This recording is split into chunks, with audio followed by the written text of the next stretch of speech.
the medium, apparently, which was messaged as Xbox exclusive, isn't quite so exclusive. Details, Justin? I mean, basically, the details on it is that the ESR someone caught that the ESRB had rated a PS5 version of the medium, which would certainly indicate that the medium is in fact going to the PS5. I think what's interesting about it is that well, it's a third party team. It's Team Bloober, which has done Layers of Fear, and they did the medium. Uh, both of which were Layers of Fear wasn't a console exclusive for any of the consoles. So it didn't necessarily make sense that they would be an exclusive piece of software for Xbox. However, yeah, what you're saying is that the interesting thing was is like I think it was like last April when people were putting pressure on Microsoft to show off like games. Um, they had showed off the medium and they used some clever subtext on it that was like, you know, Xbox platform exclusive or, something of that nature. And it turns out, no, it wasn't really a platform exclusive at all. It was like a timed exclusive. So Microsoft likely paid Team Bloober however amount of money or paid in marketing dollars or whatever else that they could have offered as incentive to make it so that Team Bloober had given like a 6 month headway to Microsoft to have an early Xbox release that could show off some of the technical prowess of the Xbox Series. Yeah. Yeah. Um, so yeah, I mean, I guess what's interesting to talk about here is the how Sony and Microsoft, especially those two specifically, will talk about exclusivity. And leading into E3, this raises some good points. So, like, Eric, how are some of the Yeah. ways that the console manufacturers like leverage this clever talk, especially in like their press releases? Do you mean how do they leverage it financially for themselves, or how do they Well, I guess like there's two message questions it? here, which is like, how do they message it for one, and why do they do this? Yeah, so why they do it is because I mean software content is king, right? So games are what sell game consoles. And if you can get the same game on any console, then it's for many, they may just say like, well, the cheapest console makes will work just fine for me, so I'll do that. In a lot of the cases, the hardware platforms are looking for exclusives or historically have looked for exclusives so that they can provide an experience that can only be had on their platform. And therefore, if you want to play the hottest, newest game, you need to have hardware and they make some money on that sale. Technically, it's the hardware manufacturers. This has been the language so far, and it came up even in the Epic trials recently, Apple and Epic trials recently. But basically hardware is loss leaders, and where the game publishers, or not publishers, the console manufacturers make their money is in licensing. Basically they take a tax for every game sold on their platform. They get a small cut of it, and the more games that they're able to sell, the better. um, so by having the console exclusives, they have more games to start. They take advantage of, and this is for timed exclusives as well. They take advantage of the immediate initial burst of sales, where there are games they follow a pretty traditional sales pattern of lots of sales to start, and then it kind of teeters off, and then there's the long tail if your game is lucky as a developer. It may continue to sell a handful of copies over the next year or two.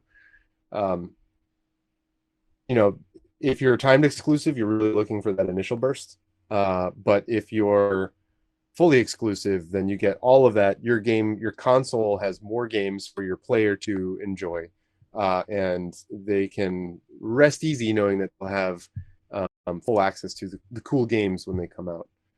There's also Um, like there's like a perceived value for yeah, the consoles as well, which is uh, I can assume that Microsoft was calculating the early months of the Xbox Series X and going like, we do not have any solid next gen titles that are a hardware showcase.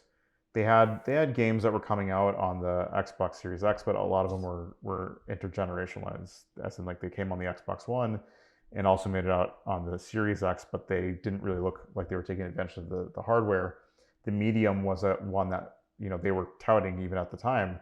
This can only be done on a next gen console because they're rendering two very different looking spaces in the viewport at the same time, which was computationally expensive, and only next gen hardware could do the work there. So for them, getting something that was like the Medium on their console early on could help give the people who are buying into the Xbox Series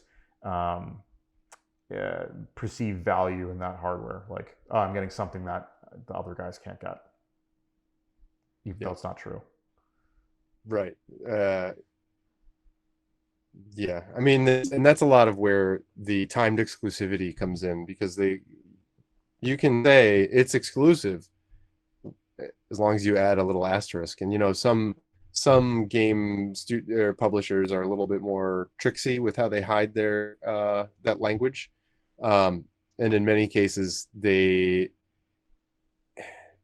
they'll put it in, not in the video itself, but in like the little blurb at the description of the video, or they'll filter it through the press, who, since it's not them saying it directly, it's not as bad. There are uh ways that they like to hide the fact that it will be coming for other platforms. So don't worry about it. You don't have to buy an Xbox for this to be played. You just wait 3 months and you'll be able to play it on your PS5 or PS4, whatever. Yeah, I actually even say on that note, like this happened with I want to say it was Final Fantasy, the Final Fantasy VII remake, but Sony has gotten into the habit of realizing that like intergenerational games don't have the same sort of clout and value as like a console exclusive game that is like Ratchet and Clank, Yeah. which is PS5 exclusively. And they've been getting clever when like you'll see it's like PlayStation exclusive, but you're like, okay, so it's a PlayStation platform exclusive, not necessarily PlayStation 5 exclusive. Um, yeah, I mean, the reason why I'm pointing this out is like because they start getting really clever as to what they say and what they don't say to make it seem like something, but without explicitly making the statement that isn't true. Like being like, this is not a PS5 exclusive game, when in fact it may turn out on the PS4 or may turn out on the Xbox. So like them making that statement is a problem. But when they go like, oh, it's a, like PlayStation game, you're like, oh, it's a PlayStation. Wait a second, does that mean it's exclusive? Does that mean it's like like that sort of thing? Be if you're keyed into it, it'd be a little bit of a game to kind of go around and look for the little asterisk or watch the trailers. In a previous set of videos that Justin and I did last year when these consoles were announced, one of the things we did do was very particularly look for like all the tags and things where it said, the in very light gray text at the bottom, just for the first few frames of the video, you would see like not actually rendered on console, representative of final video, or whatever, and that gives you the hint of, aha, this is a target video, and that allows them to not have false advertising label, thrown at them. And that's their risk here by doing this stuff, is saying like, hey, you hoodwinked me as a consumer, and many countries, the US included to an extent, have laws against that. Yeah, especially in going into E3, I think what people should look out for, and I think this is like the real telltale sign, is that Microsoft is going to do their press conference this Sunday, right? In that, they're probably going to have a long slew of games that show off that how much content they have for their platform. So in the hour and a half presentation that they have, they'll probably show off 15, 20 games. The thing to keep in mind is look at what terminology they use. Like you can look at a game like Halo, right, which I'm certain they're going to show at that press conference. Um, they'll show off Halo, and it's going to say something like, you know, Xbox platform exclusive or Xbox Series exclusive, or however they're going to say it.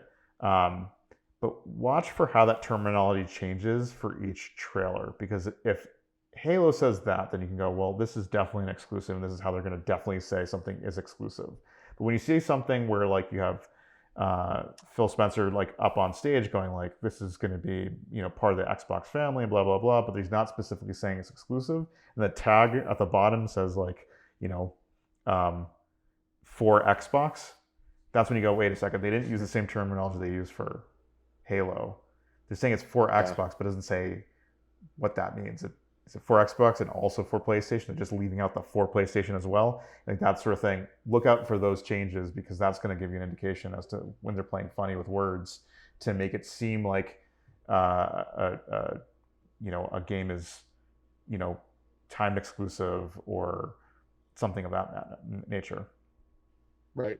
And you'll see, you know, there's especially with Microsoft right now, you know, there's been questions about what is the value of the Series X if everything is also on Windows and I can just play it on my Windows machine.